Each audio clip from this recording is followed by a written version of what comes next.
Well, Minister of Finance, Budget and National Planning, Minister of State, I beg your pardon, for Finance, Budget and National Planning, Mr. Clem Agba, says a strategic approach is necessary to source the $2.3 trillion needed to fund the country's infrastructure needs. He made this known during the public presentation of the reviewed National Integrated Infrastructure Master Plan in Abuja. Lara Afolayan was there for TVC News. The unveiling of the country's reviewed National Integrated Infrastructure Master Plan. It is an updated version of the previous plan, which the authorities say has seen some implementation progress.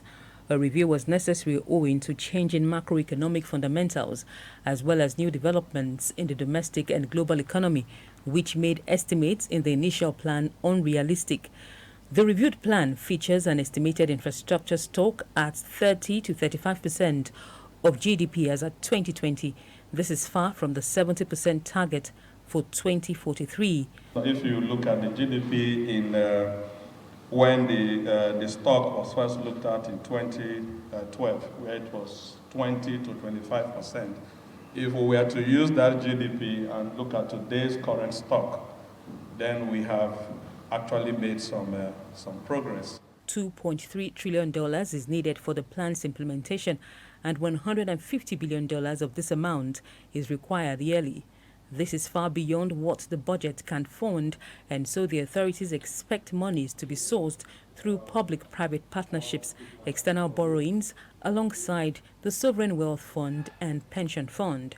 The plan had to look at the various binding constraints, those things that hold back the private sector from performing. This program will be followed religiously. I will adhere to all these requirements so as to grow our economy, grow our country, and facilitate the growth of our neighboring countries so as we can grow together. The organized private sector seeks adequate implementation of the reviewed plan towards economic growth.